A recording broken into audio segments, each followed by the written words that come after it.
হেসে কথা বলে যে সেই হলো ভালো স্ত্রী, স্বামী না থাকলে কারোর সাথে গল্প করে না, সে হলো ভালো স্ত্রী।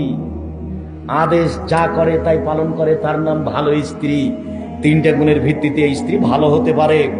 তিনটে গুণের ভিত্তিতে স্ত্রী ভালো হতে পারে। এক, তার সাথে কথা বললে হাসি মুখে বলে।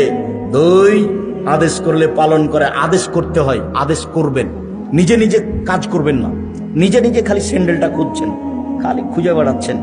তখন মনে মনে বলছে আমার উপরে রাগ করেছে, সেই জন্য তো আমাকে বলেন। বসে বলবেন খালেদা, যে স্যান্ডেলটা খুঁজে নিয়ে আসো।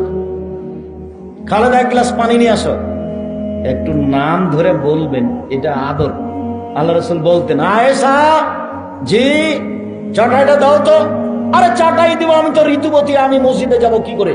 আরে মসজিদে যাওয়া কি করে মানে? হাজ কি তোমার হাতে লেগে আছে নাকি? যাও যাও মসজিদে যাও, চাটাই নিয়ে এসো, আমি না সালাত আদায় করবো।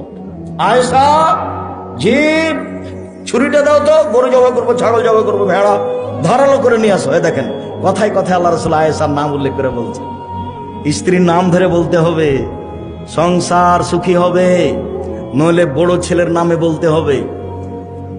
ওমা মারিয়াম, ওমা আহমদ, আহমদের মা শোনো, ওমা আহমদ, খালেদা শোনো, এক গ্লাস পানি নিয়ে আসো। খালেদা জামাটা কোথায় একটু দেখো তো। মুখখান ভারী করে নিজে নিজে খুঁজবেন, হাসি মুখে খুঁজবেন, সংসার সুন্দর হবে। ওর আপনার শান্তি তৃপ্তির জন্য ওকে সৃষ্টি করা হয়েছে। কেন তাকে মারেন, তাকে কেন গালি দেন, তার সাথে আপনার এরকম খারাপ আচরণ কেন?